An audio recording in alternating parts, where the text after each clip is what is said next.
I feel like everyone in America is nostalgic for the 90s. It was just this, like, fantastic decade. Yeah. Like, like, what was your favorite sitcom who's your favorite character from a sitcom in the 90s? Well, I was in Venezuela, so a lot of the shows that I watched probably you would have never heard of. But I did watch one American show pretty consistently, Saved by the Bell. Nice. And favorite character, maybe between two. So Zach Morris obviously was like, star of the show. But Kelly Kapowski was just awesome. I feel like she was nice, she was kind, she was pretty. Great character. Had it all, had it all. She had it all. Yeah, it was awesome. But I like that show a lot. I actually watched it dubbed in Spanish, believe it or not. Wow, wow. Yeah, in the 90s, my family, every Monday night, we would all get together and watch Seventh Heaven. Oh, Yeah, nice. I feel like That's very on brand for you. the 90s.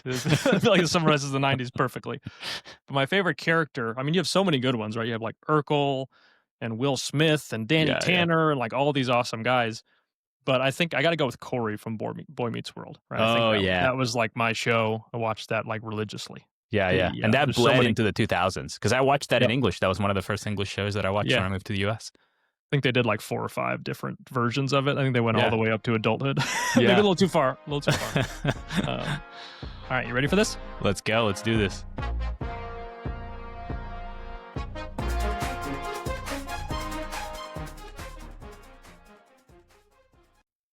Developments on the internet over the next several decades will set the course of our industry for a very long time to come.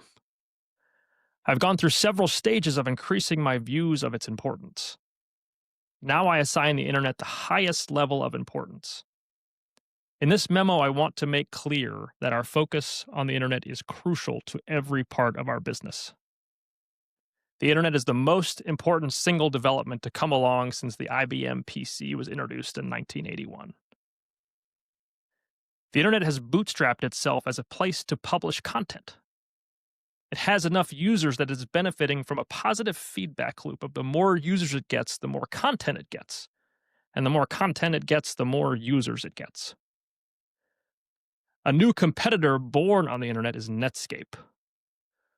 Their browser is dominant, with 70% usage share allowing them to determine which network extensions will catch on. They are pursuing a multi-platform strategy where they move the key API into the client to commoditize the underlying operating system. The next few years are going to be very exciting as we tackle these challenges and opportunities. The internet is a tidal wave. It changes the rules. It is an incredible opportunity as well as an incredible challenge. I'm looking forward to your input on how we can improve our strategy to continue our track record of incredible success. Nice. The tidal wave. Yep, that's a composite set of quotes from Bill Gates' tidal wave memo published in May 1995. And I think it's the perfect opener for where we're headed here with the story of the tech and telecom bubble. Yeah. Well, Bill Gates and Microsoft are the behemoth at this point, right?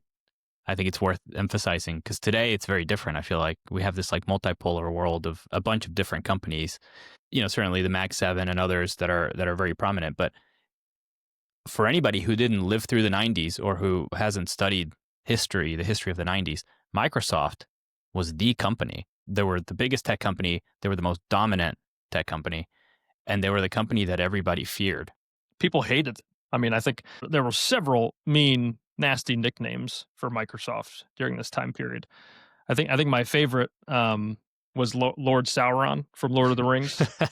But you have one of the great things about the tech and telecom story is you have a real bad guy in the story who also was taken who had legal action taken against them towards the end of this time period as a result. Well, and to be fair, look, I mean, I think they were hyper competitive, and Bill Gates was famously ruthless. They were also extremely smart.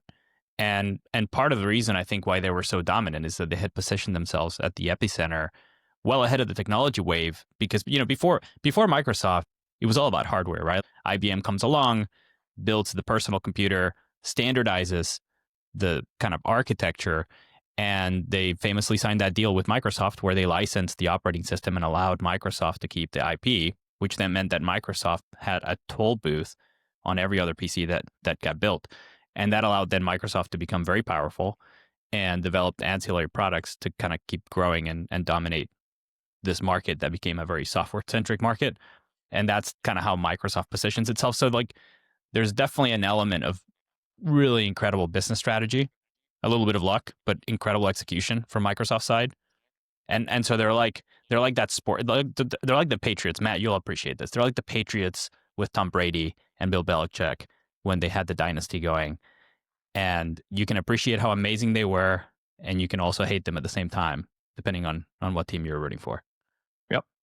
Yeah. And so, Matt, one of the things that I think makes this period really fascinating to study right now and very relevant is that there are a lot of parallels with AI today that we can learn from and sort of inform how we navigate what is happening in the markets right now, both from an investor perspective and an operator perspective.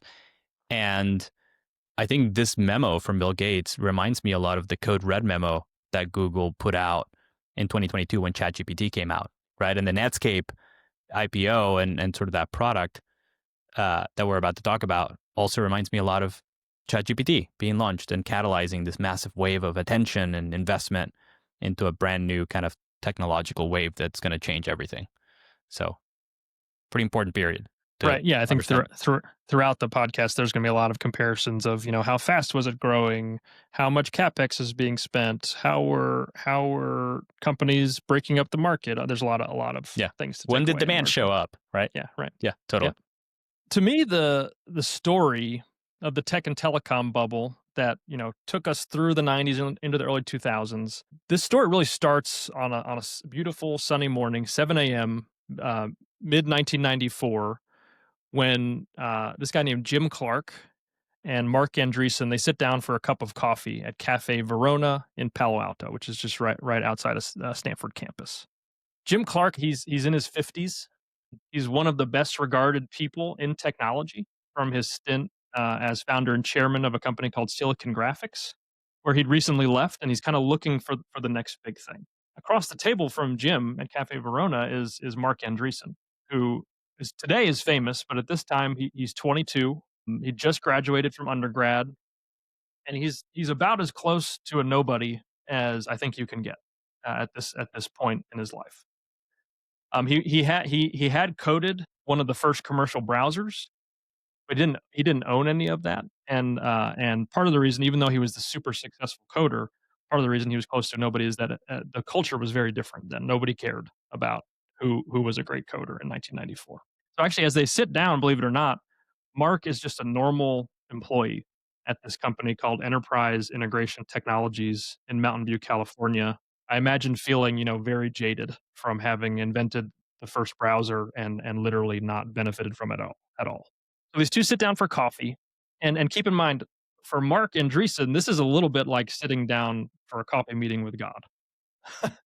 Yeah, Mark knew who Jim Clark was. I mean, right. If you were an engineer at this time, especially working in software and computers, you knew who Jim Clark was. Right. He's a really big deal in the tech space, and Mark is just out of undergrad, not a big deal in the world. And Matt, like, just to backtrack a little bit, like, it's worth noting that Marc Andreessen's background was not privileged at all. Like, yes, he came out of the University of Illinois, where he did all this research and built Mosaic, the first kind of internet browser.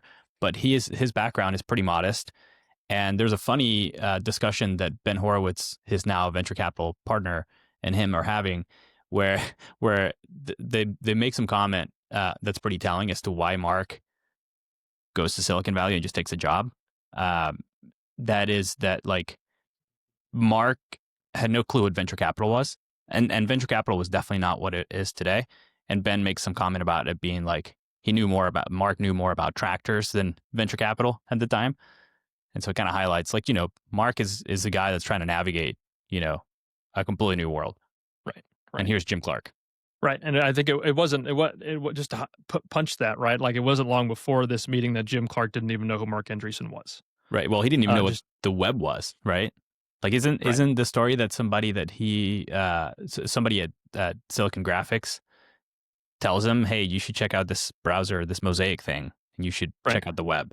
Right. And I think, he didn't know what the web was, but coming to this meeting, Jim Clark did have this big contrarian view that the internet, which is actually different than the web. I don't know if we need to dive in on that. He had this view that the internet was going to be bigger than the personal computer, right?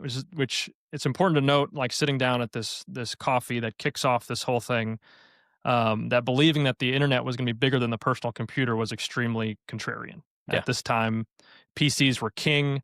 The personal computer industry was enormous, with tens of billions in sales, and Microsoft and Intel kind of dominating that world. Meanwhile, here at this coffee meeting, there's only 3 million people on the internet. The internet was really for the scientific community, which I think this is a good thing, but I feel like scientists are cool now.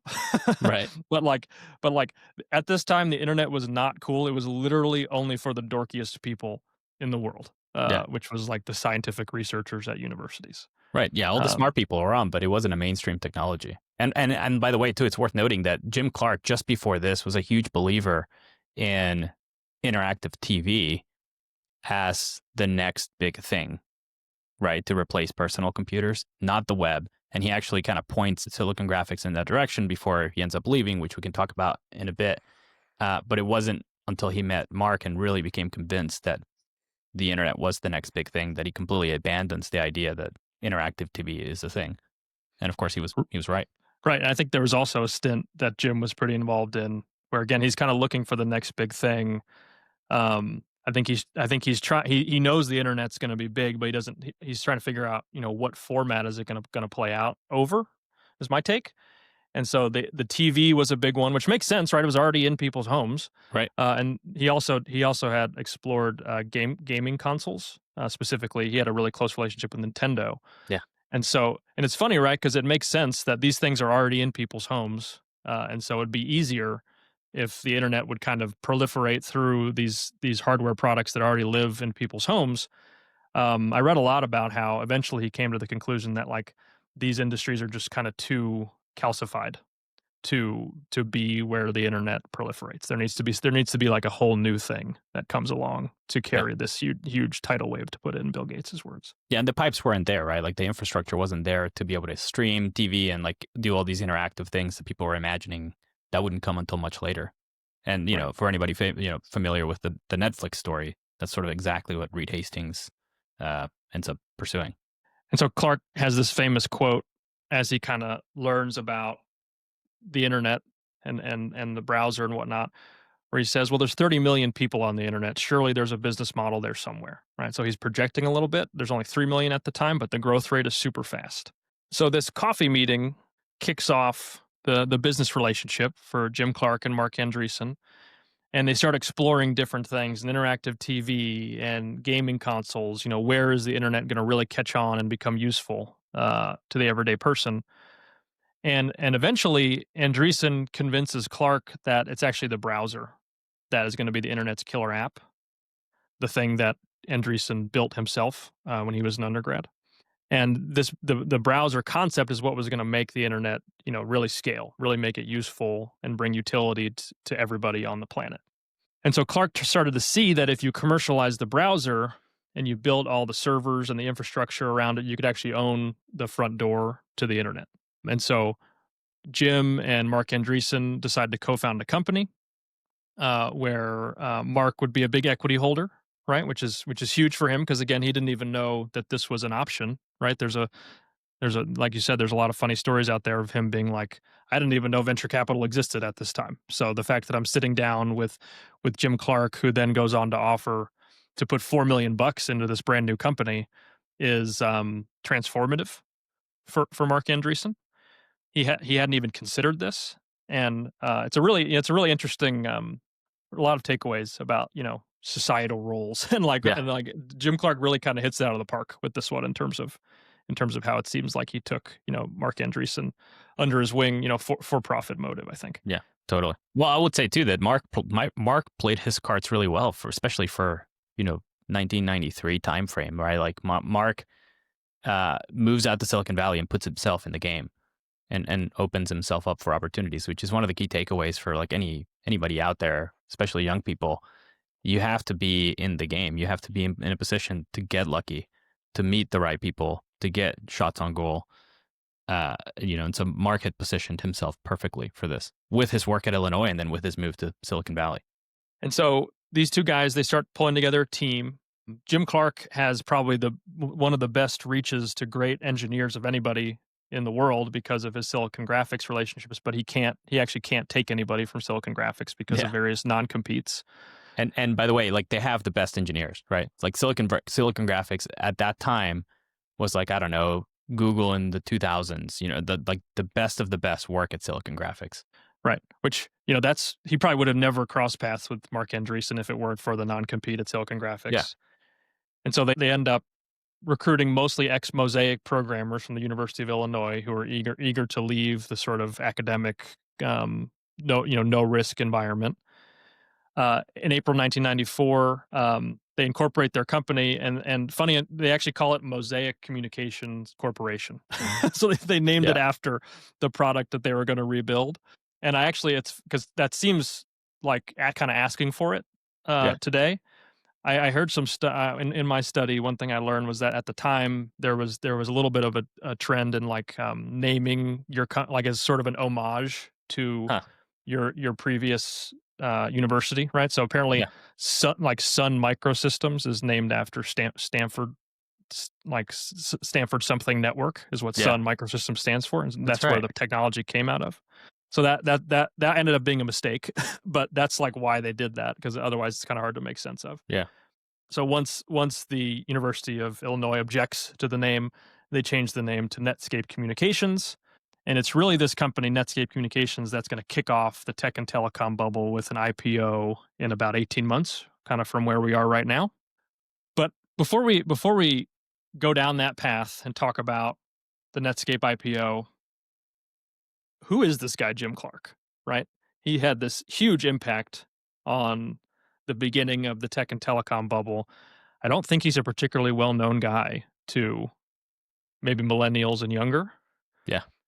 And so it's actually pretty shocking, actually, how important he is and how maybe less prominent than some other people. And, as we look at history right now, or how little known he might be to the mainstream audience. Right. So who is this guy? He's from East Texas. He had a pretty tough childhood. His family was pretty poor. His parents got divorced when they were pretty young, and he just had a very unstable, poverty-stricken childhood out in East Texas. He was a rebel. He dropped out of high school at age 17, and he joins the Navy. So you had this guy, this tough kid who was a rebel who joins the Navy. And there in the Navy, he's in the radar group in the Navy. So he's introduced to discipline and technology, kind of all. So you have this like really awesome / toxic mix of, super tough, super rebellious, tech savvy, and now he's got the discipline of the Navy, kind of all pre 20 years old kind of thing. And he ends up finishing high school. He goes to Texas Tech for undergrad, and then he finds himself pursuing a PhD in visual graphics from the University of Utah. Did you come across anything interesting about the University of Utah situation? Oh, yeah. The University of Utah is the epicenter at this time for a lot of talent. So Ed Catmull, who is the founder of Pixar, is just a year or two ahead of Jim Clark. So they overlap there. And a lot of the technology that later goes on to revolutionize computer graphics all comes out of the University of Utah. Not to mention the fact that I think, weren't they one of the key nodes connected to the ARPANET at the time as well? That's right.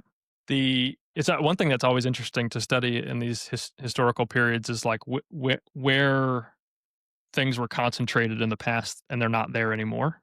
It's kind of just interesting to learn. So at this point in his life, Jim Clark, he gets really drawn to the intersection of high performance computing and visualization. And that combination of those two things is going to be the foundation of his next major leg. Where first he actually goes to join, he thinks he's going to be an academic, right? And remember, this is a rebel. This is a troublemaker. And so I think if you look into this guy's past, it's kind of like, I wouldn't do that. But so he joins the faculty at UC Santa Cruz. but then he doesn't stay there very long. He quickly moves on to Stanford as an associate professor of electrical engineering. Actually, he wasn't I kind of as you would expect given this background. He's not super interested in publishing research and climbing the ladder and trying to get tenure. Instead, he's pouring all of his energy into designing hardware that could render complex 3D graphics, on a TV or on a movie theater in real time. And in 1979, 1980 school year, Clark invents this thing called the geometry engine, which Mm. is a custom chip capable of handling 3D transformations faster than anything to date. Well, the geometry engine, the moment that I read this, it struck me that the geometry engine is the precursor to today's GPUs. Like this, and in fact, in my mind, like silicon graphics in an alternate universe would have been NVIDIA. So Jim Clark, he invents the geometry engine, and to your point, this chip is way too commercially promising to stay inside of a university. And naturally, as a kind of more rebellious-minded person, Clark starts actually thinking about how to turn this into a company and bring it to market. He got a group of graduates from Stanford who believed in the geometry engine's potential, and they founded a company called Silicon Graphics in 1980. And at this point, Jim Clark is 38 years old, kind of as he starts his commercial life. Wasn't that Harry Dexter White's? Wasn't he like 38 or 39 when he finally? Right. No, I think that's the thing I think we're going to uncover this over and over again. That a lot of the most impactful people in history didn't do anything for the first. Well, they were all preparing. They life. prepared for 15, 20 years, and that's how they were there. Also, worth noting how easy, like the path to commercializing university IP was just very different at this time, right? The idea that somebody like Jim Clark, who's on staff at Stanford, could invent something and then just from what I can tell, just kind of say, hey, I'm going to commercialize this, see ya, and I'm going to take some of your guys. I think it seems like it was almost that simple. That's not even that's changed a lot today. So Silicon Graphics, they end up going public in 1986. They become a unicorn company in the 80s. They are probably most famous for their work in Jurassic Park. So this kind of ruined the movie for me a little bit to realize that, in the first one, when the kids are like cowering in fear in that kitchen and the velociraptors are like tapping around the kitchen. Classic scene. Yeah. Those velociraptors weren't real. They were 3D images. Yeah. I at least thought they were like people in costumes or something. Yeah, using the geometry engine. Yeah, go watch it again and see how it's really good acting when you consider that like there was actually probably nothing there. Yeah. And also, another thing worth noting on Silicon Graphics founding, right, is so out of the gate, Silicon Graphic gets funded by this fund called the Mayweather Fund. Mayweather Fund invests $5 million for 75% of Silicon Graphics out of the gate, right? Which was common, right, Matt? Like back then, this is how it worked. Founder control was not a thing. Engineers were not the rock stars, right? Like you're basically handing over. If you're a technologist like Jim Clark, or if you're an engineer, you are handing over the business stuff to the business people, and they are running with it. And they run the show, they control everything, and then you sort of get whatever you get as an engineer or, as a technical founder. Just like diametrically opposed to what it is today. So that $5 million, it would be $16 to $17 million today, just inflation adjusted, just kind of give you a sense for what this deal was. And yeah, the venture market, as we know it today, didn't exist at this time. At this time, the venture market was a $3 to $4 billion global market. Today it's today it's easily 10x that. Just a few dozen firms at this time. And remember, this is part one of Silicon Valley, when it was actually where it got its name from. Real chips. silicon. Yeah. Right. And so this is the hardware phase of Silicon Valley. So you have a couple firms making these kinds of bets, taking most of the company. And also important to keep in mind that we're right in the middle of Volcker's whip inflation now situation. So interest rates are sky high. They're in the low mid-teens. We're at the tail end of a long bear market. The 1981-82 recession is remembered as one of the harshest post World War II recessions in the U.S. Because of what Paul Volcker did with interest rates. Unemployment's at almost 11%. Yeah, In huge. at the peak in 1982. So I just want to we're going to contrast this later to what becomes Netscape, just 15 years later. But the macroeconomic backdrop, the culture around venture capital, and the availability of capital to entrepreneurs just is in a totally different space Yeah, when Silicon Graphics is and founded. arguably very hard. Like that is, if you put yourself in the shoes of a founder or an operator in that environment, that is a super harsh environment to be navigating and having to make decisions, for a business that is hyper competitive, and where you have to invest in technology to stay ahead of the game, right? Like that high inflation, high unemployment, terrible macro backdrop, um, huge, very high interest rates, very difficult, to find the right people for building the technology. Funding is much more difficult to get, and the terms are very different. So, you're losing control of the company. So again, just like navigating that environment, very different, very hard.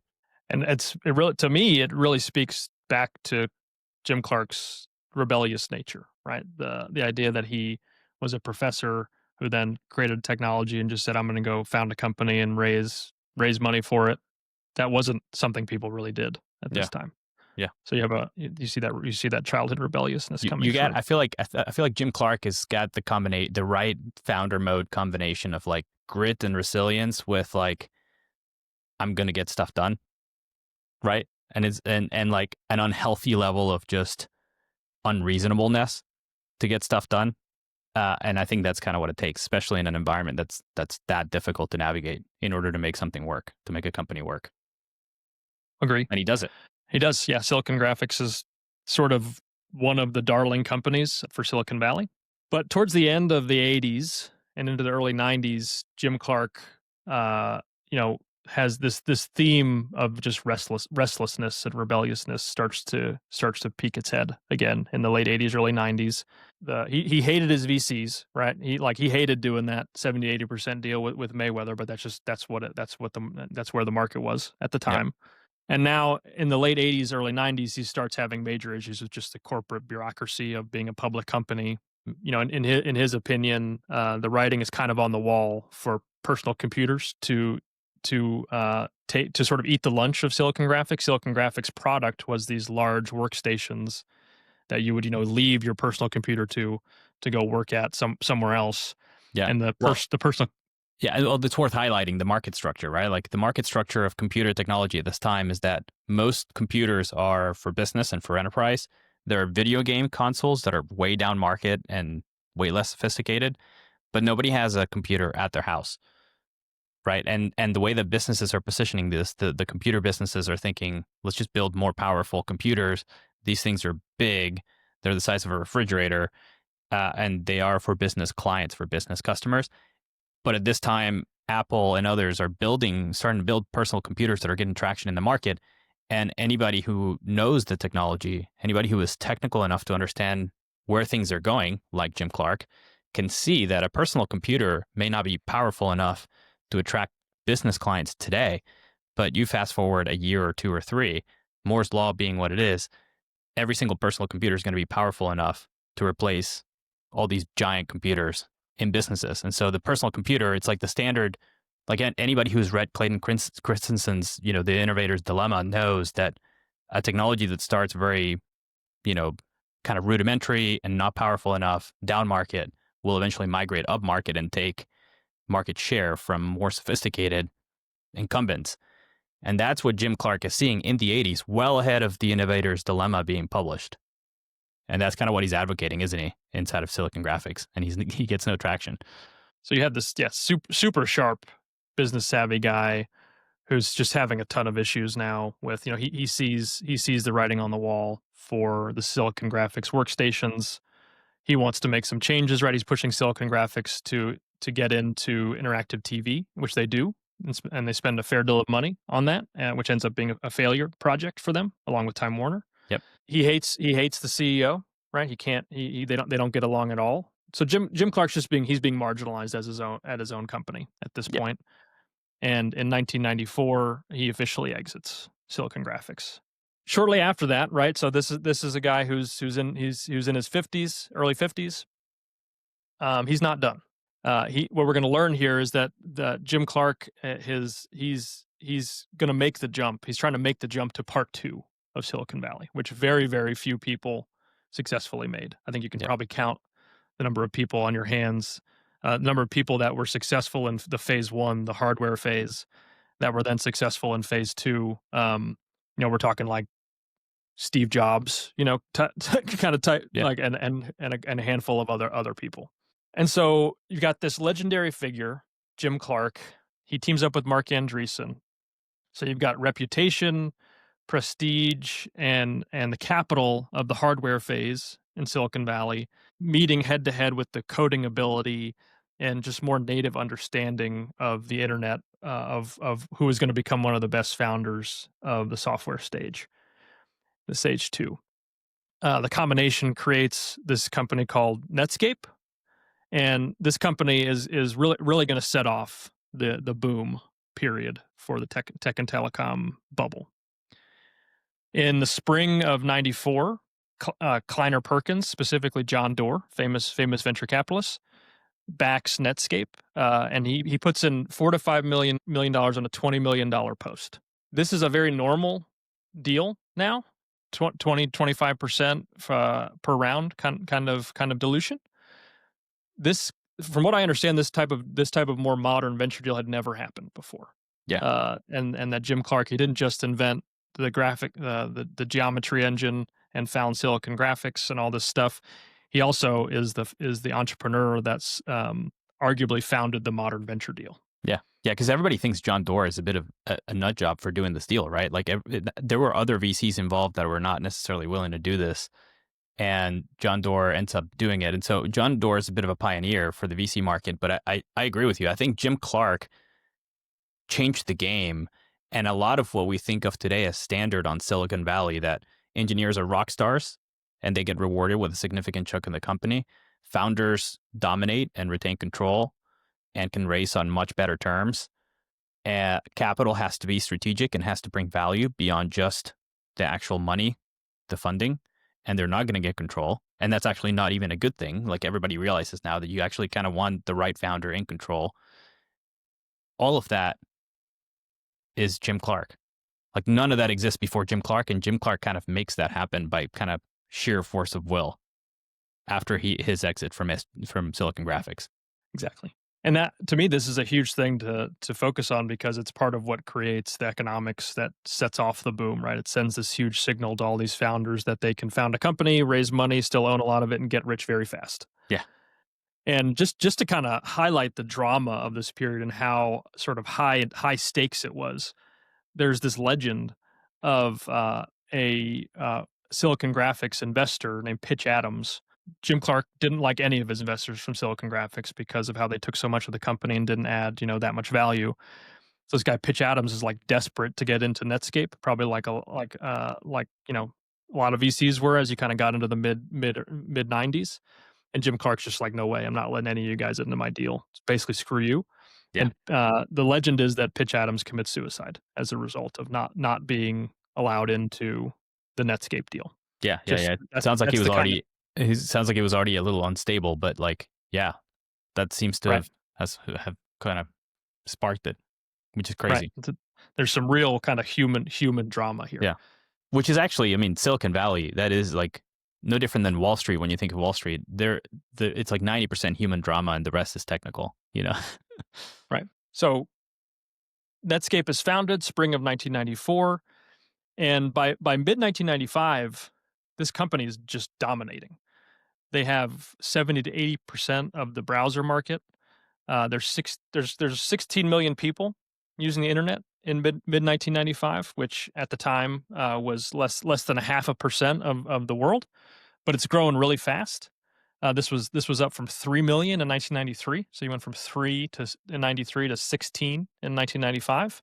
Yep, and it's important to note too, right? Like the concept of the web, the way we think about it today, also, which is like this decentralized ecosystem where almost anybody can come up and put a website or an application, and and run it, and everybody will have access to it. That was not a foregone conclusion that this is how things were going to go, because we go from the idea of information superhighway, interactive TVs in the early 90s to an idea that starts evolving that maybe it's not the interactive TV, but maybe it's closed networks, like what AOL had or Microsoft was trying to build, where you literally log on to a network that is owned and operated by a company like a Microsoft, and it's all curated by them. You're in their ecosystem. So imagine you log on to Facebook today or any app, and that would be the internet as you know it. And there's no communication between some of these major networks, but there's like 5 to 10 different networks that you access separately, and that's the internet. Instead, because of the way Netscape was set up, and largely because of the philosophy behind some of the work that Marc had done at the University of Illinois, you effectively get this idea of the open web, the kind of Tim Berners-Lee, the kind of creator of the open web. And now it's decentralized, and everybody can effectively go and access it. It's all cross-linked. It's a very different architecture than maybe what we would have ended up with. And Netscape, and certainly their IPO, helps effectively entrench this as the standard of what the internet is going to become. Exactly. I'm pretty pumped. You sent me a book that just came out by Tim Berners-Lee, and it's called "This Is for Everyone," which I think is what you're saying, Exactly. right? Like the founders of the internet, which Marc Andreessen is very much in that group. That was their main priority, that it be open to everybody. Yeah. Here we are in May 1995, and that's when Bill Gates issued that tidal wave. The internet is a tidal wave memo that I opened with my sort of quasi nerd cool guy voice, where he declares the internet the single most important development since the IBM PC. And remember, the internet's gone from 3 million to 16 million users, 93 to 95. And Netscape owns the front door, again, to use that analogy, for 70 to 80% of the users. Yeah. So Microsoft being Microsoft, they quickly shift gears and they begin developing the Internet Explorer, which, funny enough, is actually licensing the Mosaic code that from the University of Illinois, right? From the University of Illinois, yeah, that Marc Andreessen originally wrote, right? Yeah. In this case, they're licensing it from a company called Spyglass, who went public in kind of early '95. They were a commercial spinoff from the University of Illinois. Yep. And there's a funny sort of sad story about how Spyglass licenses their technology to Microsoft and presumably capitalizes their business around this great relationship with Microsoft, who proceeds to announce that they're now going to be giving away the browser for free. And that there'll be no revenue for that royalty just to give you an example of why everybody hated Microsoft at the time. Well, to be Just a fair real too, story. like the Spyglass guys were they signed the deal with the University of Illinois, and then they started attacking Netscape.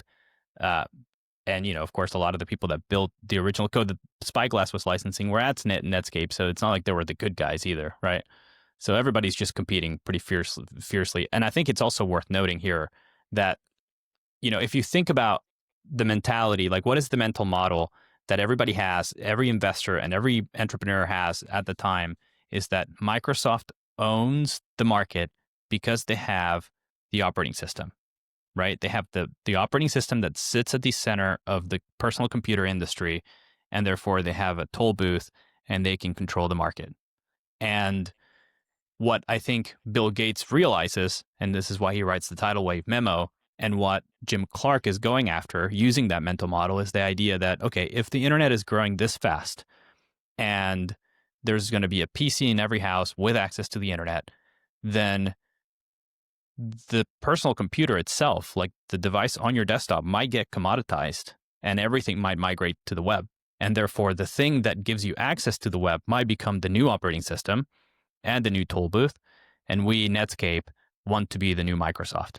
And then, of course, Bill Gates is thinking the same thing, but in reverse. It's like Netscape is going to commoditize us. How do we prevent that from happening? How do we defend our market share and our quasi-monopoly and continue to control and dominate this market, right? And for them, it's all about how do we defend this operating system concept. And one of the main things that they're going to do to defend their lead is raise it, go public and raise and get into everybody's hearts and minds as the browser company, and to get a treasure trove to kind of to ward off attackers like Microsoft. Yeah.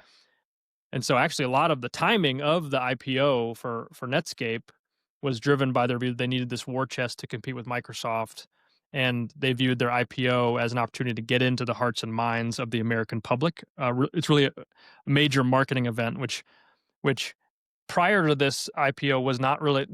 This became a huge theme as we went through the '90s. Like we gotta take a category and go public first, because that way we can IPOs as marketing events. Yeah, we can IPOs we as can the plant idea the flag in the ground and own the category. Basically, yeah, right. it's a marketing play, more than necessarily the need for capital. Although a lot of these companies did need capital. I also think it's worth pausing and just noting that Spyglass, who was also a browser company, went public just before Netscape, but didn't really go anywhere. And it's just it kind of points like same sort of foundational technology, but different business model, Yeah, different. And it's just interesting to note, who took off and who didn't with different business models. yeah. Well, my theory, I think that's an important question, right? Like why? And I think my theory is that in all of these things, like none of this is inevitable, and I actually think it's all very path dependent, right? Like if there is no Jim Clark and no Marc Andreessen, we probably don't get Netscape. We get the internet in some shape or fashion, probably very different. It's a very different sort of scenario in history.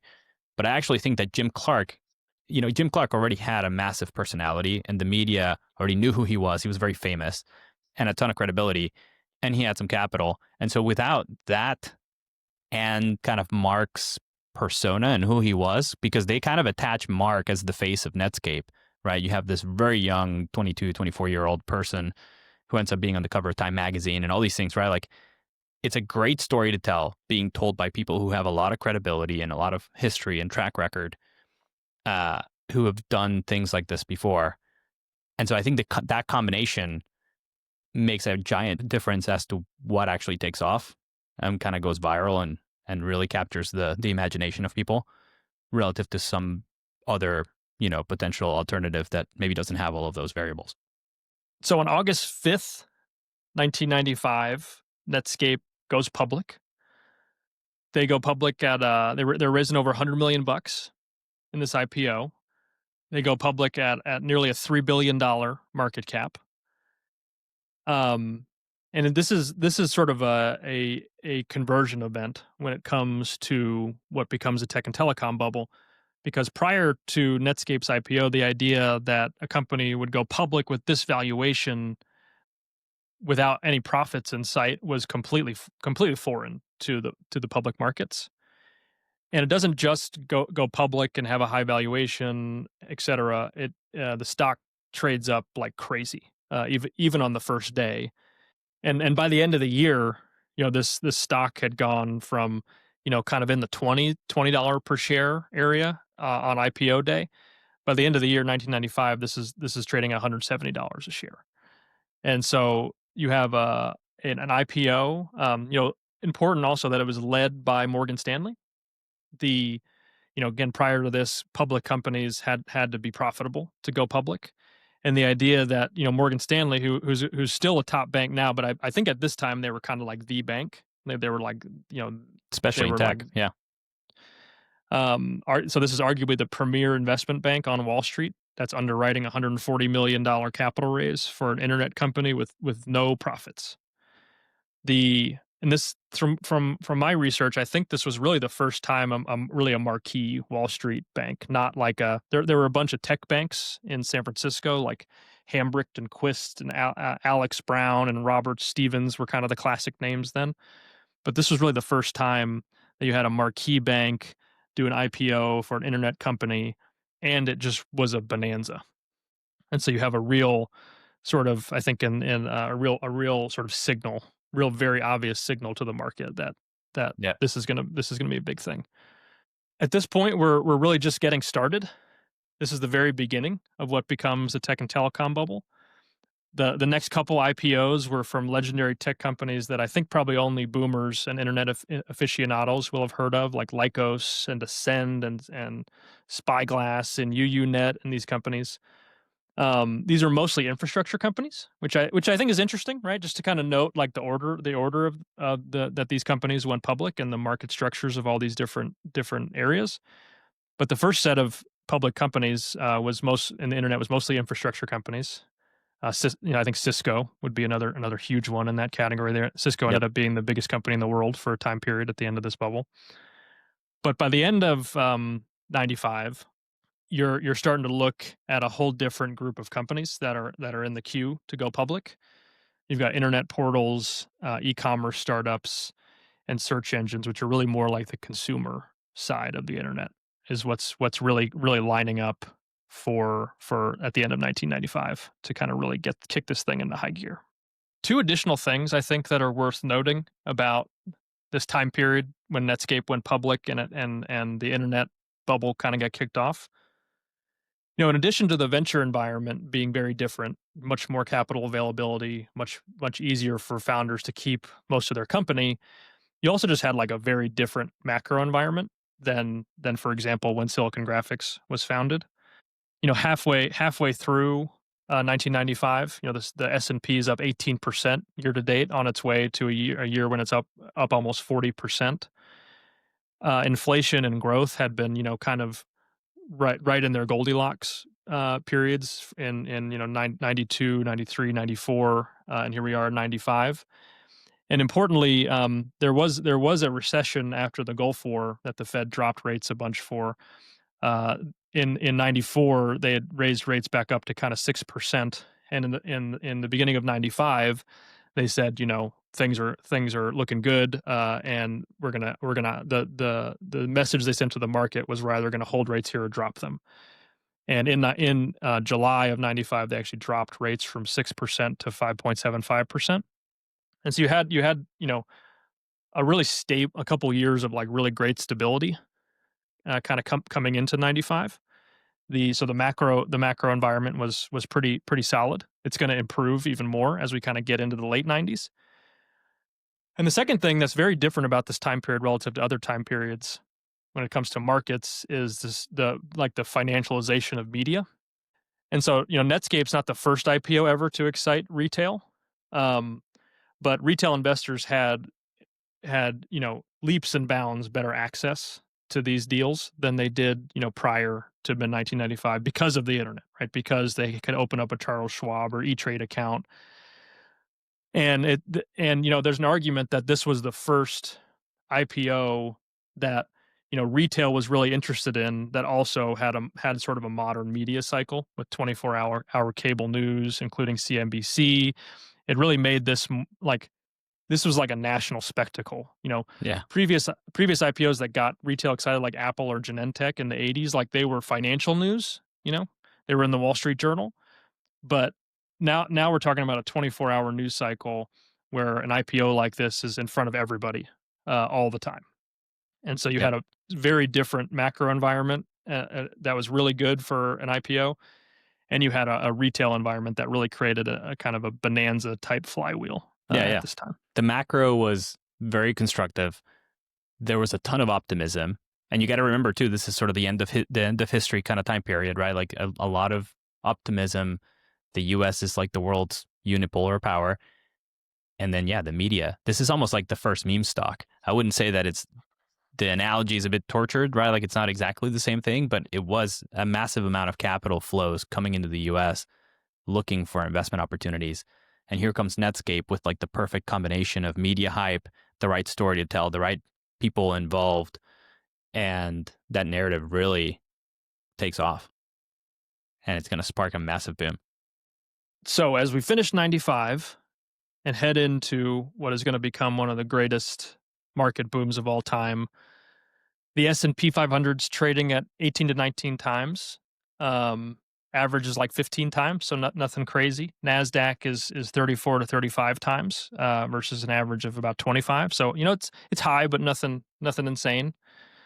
The technology industry is about 9 to 10% of the S&P. And so you're seeing some things here, but nothing that would cause you to cry, bubble, or cause you to sell or anything like that. Yeah, seems Uh, normal. the S&P and Nasdaq are having great years in '95, and also worth noting, following a couple poor years, right? So this may have been kind of a catch up year, but Jeff Bezos is just launching Amazon. Yahoo is just now being incorporated mid late '95. The Musk brothers are starting, what was X that and eventually became PayPal. So this conversion event of the Netscape IPO is on, right? It's game on. These entrepreneurs, it's a gold rush, right? They realize that if they can found the first companies in a category and attract the right VCs, they can become billionaires in 12 months. Kind of signal. Yeah. I think it's funny. Like if you think about what are the lessons, right, from this particular period. So we're nowhere near an inflated bubble. Certainly not anywhere near the crash at this point, 1995. So like if I were in that environment as either an investor or kind of a founder operator, what are kind of the key things that I would want to have in my mind as I operate through this? Because we're going to build through this series, like we're gonna build through how you operate through the different phases of a cycle like this, especially one that is really driven by a new technological wave. But I think to me, the some of the most important lessons from this is that one, these waves of technological change come every 3 to 10 years, and you've got to be able to take advantage of them. You got to be able to navigate it. You got to be ready to go execute on them. If you don't, especially if you're a technology company, you will miss out. And you're kind of seeing this play out with AI right now, right? Like you have to go, if you're a technology company, you have to go compete on the AI playing field. Because at the end of the day, anytime there's a big shift, there's a world in which if you're an incumbent, you will get replaced. You will become much less relevant or irrelevant. And if you are an upstart, there's an opportunity for you to become the new incumbent. And so you have to go compete, but you have to be smart about it. And you can't approach it in a way that will blow you up, which is some of the things that we'll talk about in other parts. And then the other key lesson for me is that these tend to be winner take most markets. And so you have to set the standard. And that's in a way what Netscape is trying to do, right? Like they're trying to set the standard for the internet and they're trying to set the standard for the browser. And I'm curious, do you have an opinion as to how successful they were? Like, do you think that they were successful? And maybe it's a nuanced definition of success, but how do you think about Netscape? I think they ended up losing to Microsoft, right? So Microsoft ended up effectively putting them out of business, and they eventually sold to Time Warner, if I have that right. AOL, yeah, and then Time Warner. Right. And so I think in that regard, I think the question is, what could they really have done because they couldn't offer because they were only a browser, right? They weren't an operating system. They couldn't offer it for free like Microsoft was doing. So it almost seems like the only thing they could have done was, and they probably had this opportunity to just sell it to Microsoft. But of course, I wonder. Yeah, I think they did. Yeah, I think they did. Yeah. I'm sure the rebelliousness, they hated Microsoft, so that would have been just they would have been betraying themselves by doing that. So I wonder if there was like another company that they hated less that they could have kind of tucked in with. But to me the big takeaway is like you need the right team and the right model as well, right? Like so Yep. this was an incredibly good founding team for this project. Between the wisdom and the capital and the prestige of an experience of Jim Clark combined with Marc Andreessen and a couple others. And I think the model of being, the portal to the internet for the everyday user was the right business model. As I mentioned earlier, the Spyglass IP, the Spyglass didn't go anywhere because they had the right technology and maybe the right team. I don't know, but they didn't have the right business model. Yeah, yeah. So that's like a major part of it as well. I think I have two opinions, and there's a little bit of nuance between them. But on the one hand, I think as a business, they were not particularly successful. I think they were probably playing in the wrong part of the market, or they focused too much of their resources on a part of the market that was not going to be profitable, that was always going to get commoditized and competed away, the browser itself.